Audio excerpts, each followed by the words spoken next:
Hello friends, ഇന്ന് നമ്മൾ ഉണ്ടാക്കാൻ പോകുന്ന ഒരു കണ്ണൂരപ്പമാണ്. നല്ല സോഫ്റ്റ് അപ്പമാണ്. അതിന് ഒരു കപ്പ് പച്ചരി വെള്ളത്തിലിട്ട് 4-5 മണിക്കൂർ കുതിർത്ത് വയ്ക്കണം. അത് നന്നായി കഴുകി സ്ട്രെയിൻ ചെയ്ത് നമുക്കൊരു മിക്സി ബൗളിലിട്ട്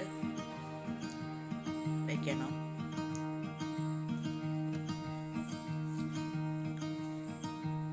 ഒരു കപ്പ് പച്ചരി സ്ട്രെയിൻ ചെയ്തെടുത്ത് മിക്സിയിലിട്ട് അതിന് ശേഷം ഒരു കപ്പ് 1/4 കപ്പ് മൈദ, ഒരു കപ്പ് പച്ചരിക്ക് 1/4 കപ്പ് മൈദ, 1/2 കപ്പ് പഞ്ചസാര, 1/2 ടേബിൾ സ്പൂൺ ഈസ്റ്റ്,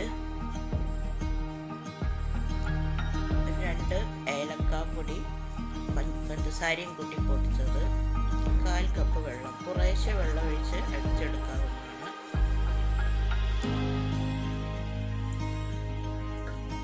അടിച്ചെടുത്ത മിക്സിയിൽ ഒരു 1/2 കപ്പ് ചോറും കൂടി ഇട്ട്, വെന്ത ചോറും കൂടി ഇട്ട് അടിച്ച് ഒരു ബൗളിലേക്ക് മാറ്റി, ഒരു നുള്ളു ഉപ്പും കൂടി ഇട്ട് നമുക്കത് 2-3 മണിക്കൂർ മാറ്റി വെക്കണം. എന്നിട്ട് നമുക്ക് അപ്പം ചുടാൻ തുടങ്ങാം.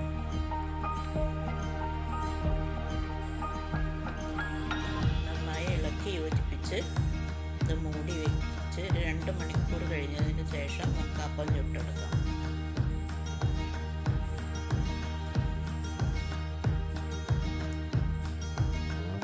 അപ്പച്ചട്ടിയിൽ എണ്ണ ഒഴിച്ച് ഓയിലോ വെളിച്ചെണ്ണയോ നിങ്ങൾ ഏതാണ് ഉപയോഗിക്കുന്നതെങ്കിൽ അത് ഒഴിക്കുക. ഞാനിപ്പോൾ ഓയിലാണ് ഒഴിക്കുന്നത്.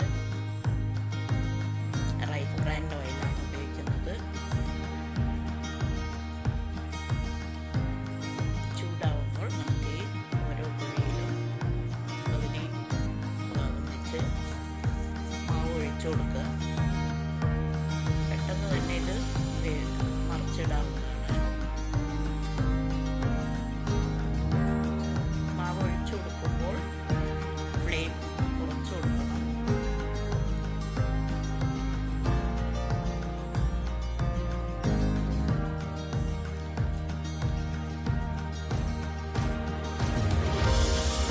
മറിച്ചിട്ട് കൊടുത്ത് ഉടനെ തന്നെ അത് വെന്തിരിക്കും. പെട്ടെന്ന് ഇത് ആവുന്നതാണ്.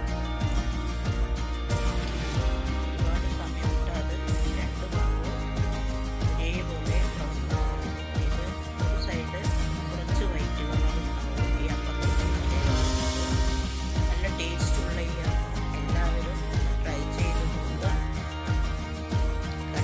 ഈ വീഡിയോ കണ്ട് ഇഷ്ടപ്പെട്ടാൽ ലൈക്ക് ചെയ്യുക, സബ്സ്ക്രൈബ് ചെയ്യുക. അങ്ങനെ നമ്മുടെ ഈ കണ്ണൂരപ്പം ഇവിടെ റെഡിയായി.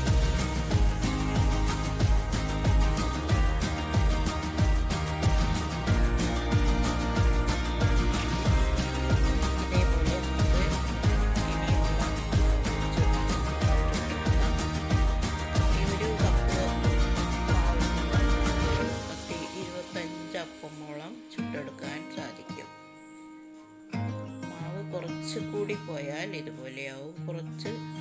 കുറച്ച് ഒഴിക്കുന്നതാണ് നല്ലത്. ആ കുഴിയുടെ കറക്റ്റായിട്ട് മാവ് ഒഴിച്ചാൽ നല്ല ഷേപ്പുള്ള അപ്പങ്ങൾ കിട്ടുന്നതാണ്.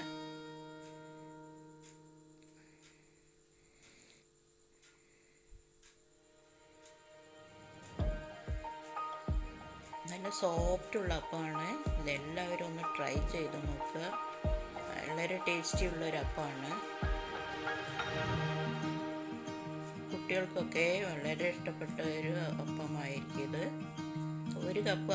ഒരു ഗ്ലാസ് അരി കൊണ്ട് തന്നെ നമുക്ക് ഇത്രയും അപ്പം ചുട്ടെടുക്കാം. ഈവനിങ് സ്നാക്കായിട്ട് ഉപയോഗിക്കാൻ പറ്റിയൊരു അപ്പമാണിത്. നമ്മുടെ ഉണ്ണിയപ്പം ശർക്കര ഒഴിച്ചുണ്ടാക്കുന്നത് പോലെ തന്നെ ഇത് കുറച്ച് പഞ്ചസാര ഇട്ട് ഉണ്ടാക്കുന്നേ ഉള്ളൂ.